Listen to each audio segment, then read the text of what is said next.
You are listening to Therapist Unplugged for straight talk on life, relationships, and mental health. I am your host, Lori Poole, licensed professional counselor with the Montfort Group in North Dallas. Each episode will feature the unplugged views of guests and fellow therapists as we navigate hot topics, therapy trends, and the world around us. Well, Heather Caballero, I am so thrilled to have you participate in today's podcast, which is all about sex, intimacy, sex therapy, having those difficult conversations with your partner about sex. And I know that this is your area you really love to work in as a therapist.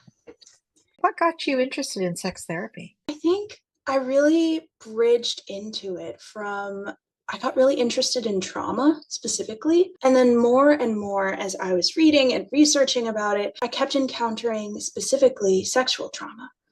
And I feel like that was my entrance point.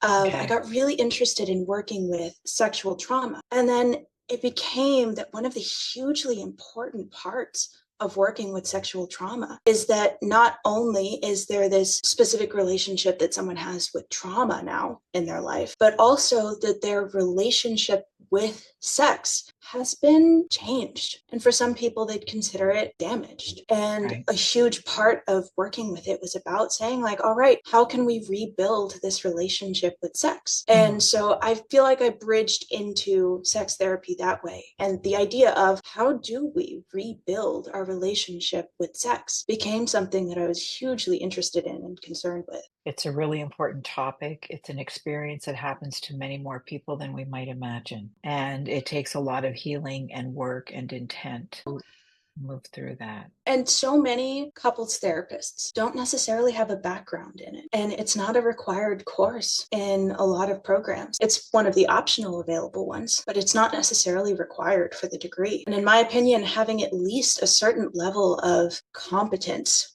in working with sex and couples is so important. It's absolutely huge. And I think to your point, not only is there not enough training, I think that there are a number of therapists who are very uncomfortable talking about sex themselves. And so that's part of what we bring into the room when we do therapy is if you're not comfortable as a therapist, being curious and asking very direct questions about a couple's sex life, then you are avoiding something which is what makes a relationship special, different than platonic friendships, etc. And I say this for both, for any kind of sexual relationship between two people.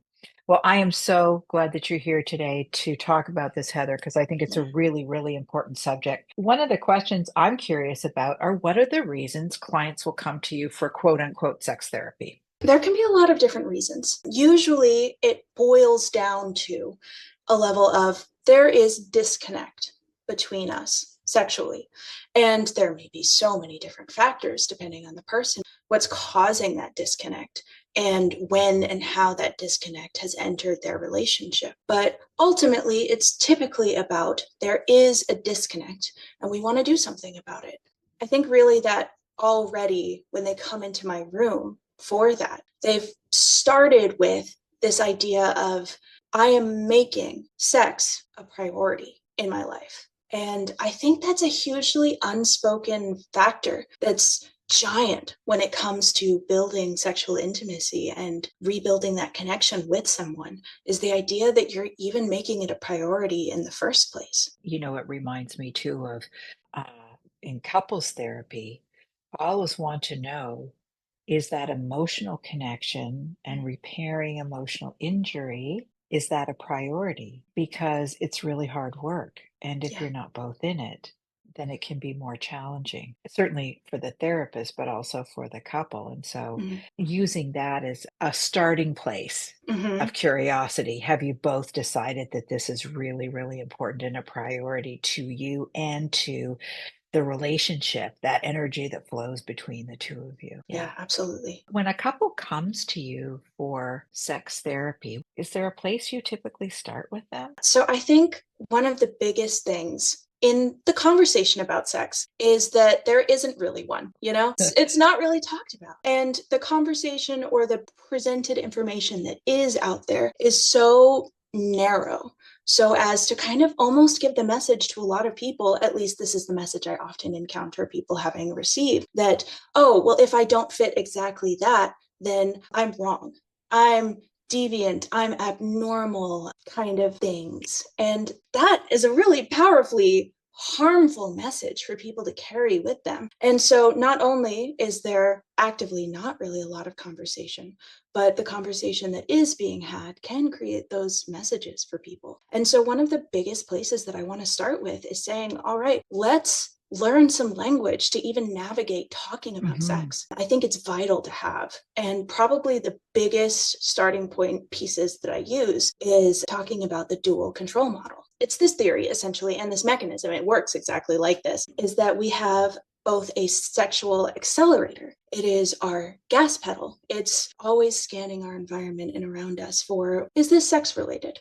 And kind of like, is this like something to make me turn on? Like kind of thing. And it hits that gas pedal, arousal. And then there is also our brakes, our sexual inhibitor. And this one specifically, there are kind of like two types of brakes, but largely speaking, it is constantly scanning our environment to say, what are the reasons not to be sexually aroused right now? And it might be like, we're in a business meeting, or I'm in public, or I'm really stressed right now, or I'm not comfortable with my partner or with my body kind of Mm-hmm. things. And those things hit the brake. And so essentially, one of the biggest processes with sex is that not only do we want to learn the things that are hitting our gas pedal and brakes, but then we want to start using those things to turn on the ons and turn off the offs, so that Right. we take pressure off the brake pedal and put pressure on to the gas pedal. I can imagine that couples are quite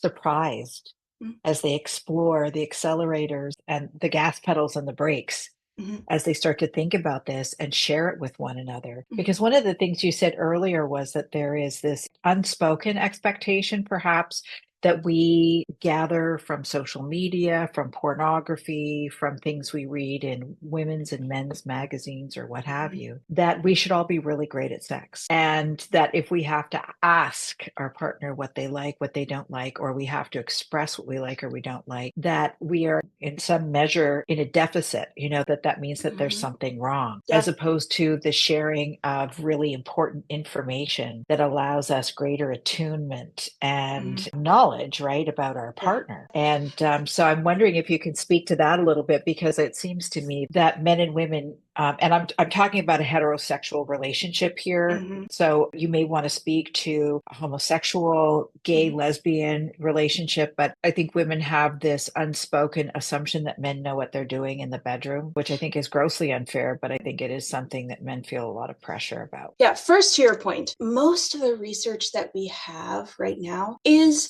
technically speaking, gathered by and large in heterosexual relationships. So we don't have as much hard data for homosexual relationships, or even for people who are trans and non-binary. I do think that a lot of the deeper, like, hey, this is kind of how your brain responds to context, and the idea of the gas pedal and brake pedal, that's true for everyone. That is a mechanism that we all have. And so I think they are decently applicable, but I do think it needs to be stated that at least right now, the body of research that we have is based on heterosexual relationships. And hopefully that will change going Yes. forward. But right now, that's kind of what we're working from. And so there is going to be at least a small amount of bias towards that in everything that we present, because that's where it's been gathered from. That being said, yes, I do think that there is this large prevalence, particularly for men, this idea of you should be sexual. And there is this, you need to bring in this certain amount of sexuality to a relationship. And specifically, that being sexual is a desirable, needed trait in a relationship. And if you come in, you have to be really good at sex to be a desirable partner. And so I mentioned earlier that there was kind of two types of breaks, strictly speaking. And so one of those breaks is kind of how I described reading the environment. It is contextual kind of thing. It's a process. It's responsive to all those different behaviors. The other brake, it's like the handbrake in the car. And that one is failure based. It is this idea of worrying that we will fail at sex, that we will not deliver, both for our partner and maybe for ourselves. That idea of feeling this pressure of like, well, I need to be turned on. I need to orgasm. And if I don't, that is failure. It's definitely a different type of pressure. And I think that it should be said that it's possible if the handbrake is on, you can still drive the car. It's possible to get somewhere, but you're probably going to move a lot slower and you're going to take a lot more gas to get anywhere. But it's also definitely a huge amount of brake pressure that is internal and existent in our lives. And I think there's a lot of different ways it manifests for both men and women. But to your question, I think that there is particularly pressure for men in that regards of this is how they're supposed to be able to perform, and acknowledging needing feedback or trying something new or hearing those likes and dislikes from your partner is kind of an invite to opportunities to feel like you are failing. And I think that can be hugely hitting the brakes for people. Can you speak to that a little bit more? When you say, a conversation about likes and dislikes can Mm-hmm. be an invitation to experience more failure or to have the experience of failure when your partner is telling you, hey, I really like this or I don't like that. Is that what you're saying? Or Specifically, what I'm saying is it's an invitation to feel like they have failed in the past because their okay. partner is telling them, you need direction. That's kind of the message that can, at least subconsciously, be received of, hey, you need instruction, you need to be helped because you aren't good at it. And that can be a Okay. powerful message of failure that people receive. And honestly, I think that it's almost subconscious, but I think that can be a huge deterrent to people for even having these Having the conversations in the first conversation place. It's because at risk of triggering that.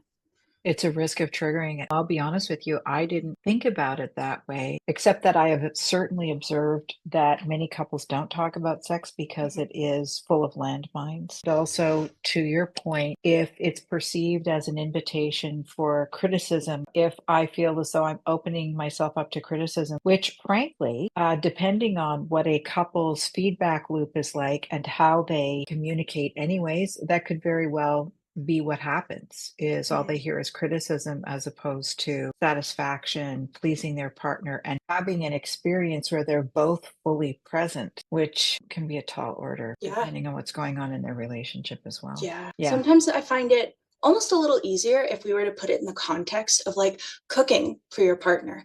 You've spent all of Mhm. this time and effort to make this meal, and you might have a certain amount of pride about that time and effort or how it turned out.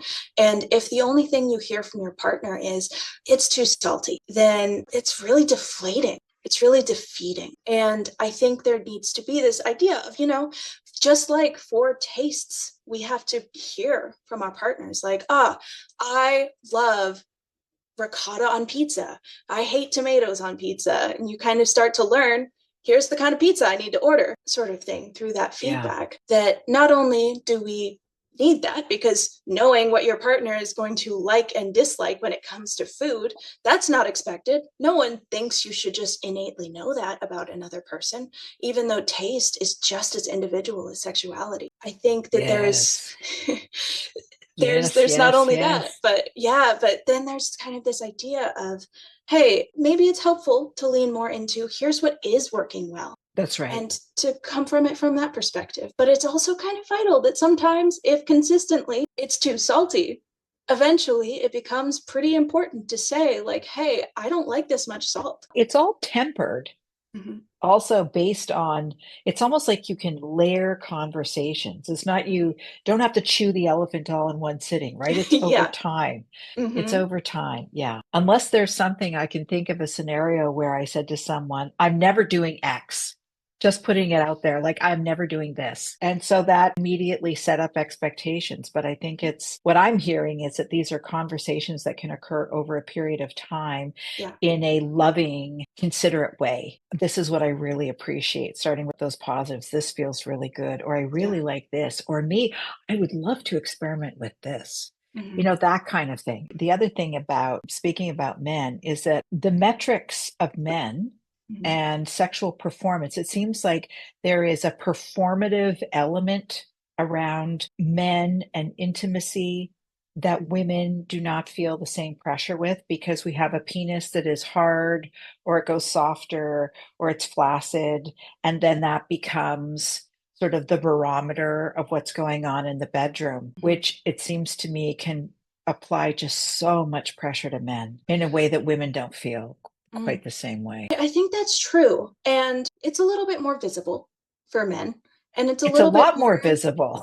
yeah, it's a It's little a bit more of an lot more entry visible. requirement too, kind of thing. And it's really true as well for women that their wetness level, how aroused they are, can be something that is also tuned into and considered for some people that sort of prereq level. But it's one, our vaginas are always kind of a little bit wet because of the nature of their environment and how they're working. If we were to compare it, if the penis was always at least a little bit hard, then there would be kind of a little bit less of a differentiation. Yes. And so that's true for women. It isn't as necessary to sex for a woman to be particularly wet. Is it necessary to good sex? A little bit more so, a lot more so. Ask any post-menopausal woman how important wetness is.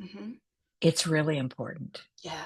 And things change with age also. Maybe that's content for our follow-up podcast. How does intimacy evolve over the years as our bodies change? Because they do. So I just wanted to touch on that for any postmenopausal women listening, all 5 of our listeners. I think that that's a really important point to make because as ED becomes also more prevalent for men as they get older because of blood pressure, because of physical illnesses and so on. Anyways, that is a topic for another time. I just want to include what I feel is like a lot of pressure that men feel from a performance perspective that is probably less true for women. And again, I'm generalizing, but I think because the metrics are obvious, there's a physiological reaction that we can see that when things don't work well, or when there are challenges, then it's felt by a couple. And often they have no clue how to navigate any of that.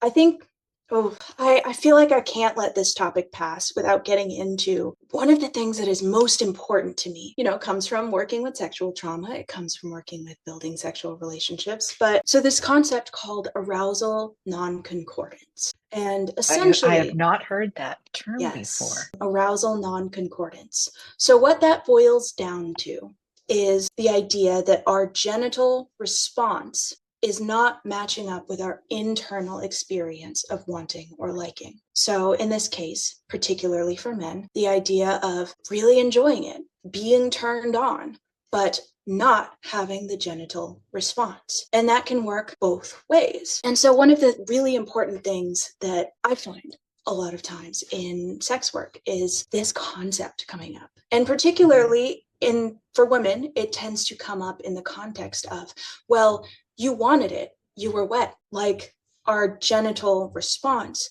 is the only thing that really speaks to our experience of wanting or liking. Because and the reality is that they're not one-to-one tied together. The dopamine reward system. It's often talked about as a buzzword because it's essentially something's good. It sends fireworks through your dopamine reward system kind of thing. But actually, the dopamine reward system, while of course that pleasure is a prominent feature of it, talking about it only in the sense of pleasure is kind of like calling your face your nose. It's a piece of it, but it's not going to give you the whole picture. Yeah. And so in this case, the dopamine reward system is comprised of 3 intertwined but separable systems. And these are wanting, liking, and learning. Learning, for instance, is something that's kind of Pavlov's dogs. We kind of associate stimuli together. And so, like specifically, a very simple example is that kissing is something that both through context of personal experience and oftentimes through media messages, we have learned is sex related, even though it's not necessarily speaking so biologically. But because of that, it becomes a context of something that can lead to sexual arousal. That's right. And then perhaps specifically parts of your partner, how they smell can become sex related to you. And this is where we find a lot of experiments of like teaching rats to find the scent of lemons sex related or something like that, where it's essentially, it takes something that for all of us is just neutral. And then we build the context that we learn it's sex related. And then all of a sudden you can just pump the smell of lemons to a rat and it's just like time to go, time to have Right. sex kind of thing. And so arousal can happen when we find something is sex related, even if that thing is not wanted or liked. And so that's an important Okay. first context. Liking as a system essentially is, do I like this thing? How much? How good is it? Sort of thing. And so oftentimes through the sexual response, we kind of find going through learning, liking, and wanting in the sense of, is this sex related? Yeah. Okay. Do I like it? And the wanting system says, do we want to get some more of that? And then, and that's when we really find desire coming in with that wanting system. But, at the same time, say, let's back this up to the system of salivating, because arousal non-concordance happens with every behavioral process that we have. And so, for instance, we can find something is food related in our brain. Pavlov's dogs found bells to be food related. And so they start to salivate during hearing a bell. And does that mean they want to eat the bell? No. No. It just means they've learned it's food related. And I think there's this really interesting thing where if we were to bite into a mealy apple and then we see there are worms in it after we've taken the bite, we still salivate because there's food in our mouth. But no one looks at us and says, well, you salivated, so you wanted the apple. You're just lying about how much you enjoyed it. No one Mhm. says that for other systems. It's pretty uniquely applied to our sexual ones that we gaslight people into saying our bodies are the end all be all of telling us what we want or like. And it isn't. It isn't. And I feel like that Wow. I it's an think you've important just, process. I think you've just cracked that false belief wide open Mm-hmm. because the discordance or non-concordance that Mm-hmm. you described, I think most people would never think about that relative to sexual desire, Yeah. sex drive, libido, whatever you want to call it. They would never think about it in those Yeah. terms. They It's might think never. about it, I want to have sex 5 times a week and my husband only wants to have it 1 time a week. Mhm. They would think about in terms of those very what they observe, what they understand. I think what you've described is how you can salivate even though you don't want that. Maybe you just don't want to suck that lemon, but man, you just think about sucking the lemon and you're like, next thing you know, you're drooling out of the corner of your mouth, but it has nothing Yeah. to do with wanting to suck a lemon. It's It's just a that it's response that your auto, body's learned. it's a response. Exactly. Speaking of frequency, this seems to be another metric that I hear in my office. And I Yeah. hear about sexless, what I'm going to call sexless marriage, but Mm-hmm. also couples questioning the frequency with which they have sex. What's the norm, they ask. I don't have an answer to that. What's normal for you guys? What do you wish it was? Where's the discord in all of this? Yeah. But I just wondered if you had anything you wanted to say about frequency, because that Yeah. seems to be something that comes up a lot. Absolutely. So I think let's start with that question. What's the norm? And this is something that I find to be a profound and pervasive question when it comes to just sexuality in general. It's constantly discussed. And I think it's because there's this constant pressure of feeling like, am I normal? Is this what everyone else experiences? Is this typical? Because I must not be normal because I'm not like my friend that I talk to. So what gives? Am I wrong? Mhm. Kind of thing. And it's so important to state, first of all, that just kind of like we talked about before with taste profiles, no one says, oh, you're completely wrong. And like you have broken taste because you don't like tomatoes or vinegar, um, or anything like that. I mean, some people might be like, I can't believe you don't like chocolate. But it's no one tells us that we're broken. But that language tends to be a lot more around sex.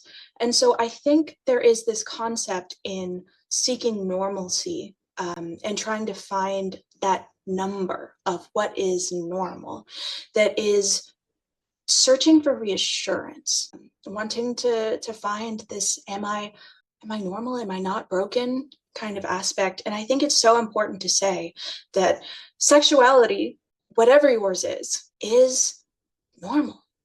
It's unique to you. And it's kind of like, as so long as things aren't hurting, then you're normal. Mm-hmm. And so that's one of the things I want to start with.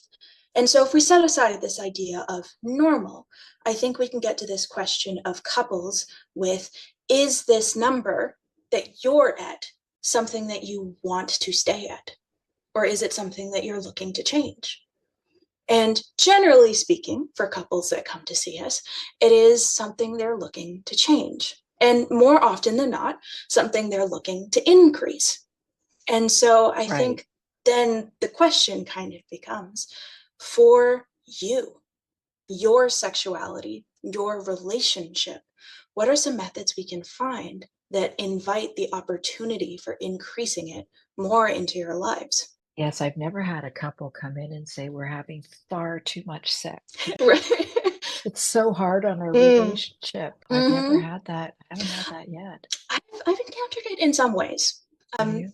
Specifically and usually in the one person wants it way more and the other person wants it way less. And specifically, I think to talk about it a little more in that context of both our brakes and our gas pedals. Something else that's really important to say is that part of our personal and unique sexuality is that we may have a certain level of sensitivity to pressure to the Right. gas Yeah. and pressure to the brakes. So, generally speaking, someone who comes in feeling like they don't experience as much desire as they would like to tend to fall into one of three categories.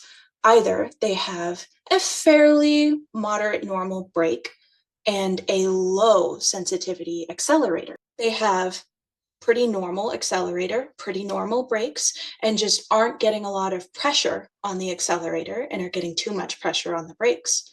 Or they have a pretty moderately sensitive accelerator and very sensitive brakes. And all of those are kind of different contexts for how we approach that language of learning what your sexuality looks like and how do we navigate with that context. But also in that sense of like maybe having too much sex. Someone who has a particularly excitable gas pedal and then not particularly sensitive brakes, they might be considered hypersexual. And I've encountered it before that because their brakes, or in this case, all the good reasons sometimes to turn off our arousal, not being as prevalent in our lives, can lead to this sense of them feeling really out of control of their sexuality and their ability to have sex in a way that is comfortable. Because those things that tell us sex is uncomfortable aren't as loud. They aren't as much of a get out of this situation brake pedal as they are for other people. There have been times that that's been encountered, and particularly if that is different from their partner, then that may be a factor to discuss. And that is also Sure. normal. No, exactly. I think what I was, and your point's really well taken. I think it's when someone wants sex more frequently than the other one does, and the Mm-hmm. person who doesn't feels very, that fear of failure and letting their partner down and so on Yeah. comes into play. And the person who wants more sex feels rejected, not desired, Mm-hmm. etc. And that is certainly creates discord in the relationship. I was just saying from a point of view of a happy couple saying, "Oh, we have sex this many times a week, and it's a real Yeah. problem. We just, we have time for nothing else." But I hear what you're saying, Heather. There's just so many elements, dynamic experiences that contribute to how we show up in our sexual intimacy with a Mm-hmm. partner. And it's a fascinating field to work in. Mm-hmm. And I am so glad that we have you at the Montfort group because many therapists are not comfortable working in this realm, and we need therapists who can shed light and provide couples, partners with language and greater understanding of self right? Mhm. How I, as an individual, experience my sexuality in this unique way and expression. Yeah. I say over and over again, it all starts from within. Mhm. In any kind of relationship, it starts with you. So thank you so much for your time Yeah. today. And I really look forward to further editions of this conversation because we've only just touched the top of the iceberg. Absolutely. I think that there's just so much more to discuss and to educate people and to share. Mhm. So thank you very much, Heather. Yeah. Anyone interested in booking an appointment to see Heather can go over to our website at themontfortgroup.com. You can schedule an appointment with Heather and other therapists online. And Heather, I look forward to chatting with you again about this really important topic. I look forward to it too. Thank you for having Okay, me. super. Thank you so much, Heather. The Montfort Group aims to provide a serene, calming setting where you can feel challenged, supported, and motivated. Our skilled therapists bridge specialized backgrounds and varied philosophies together to create one unified strategy. Rather than steer you away from your own natural abilities, we help you maximize your unique strengths to uncover the boldest version of yourself. We do not view a broken history as the end of a story. We see it as an opportunity for a new beginning. To learn more about our practice and how we can help you, please visit us at themontfortgroup.com.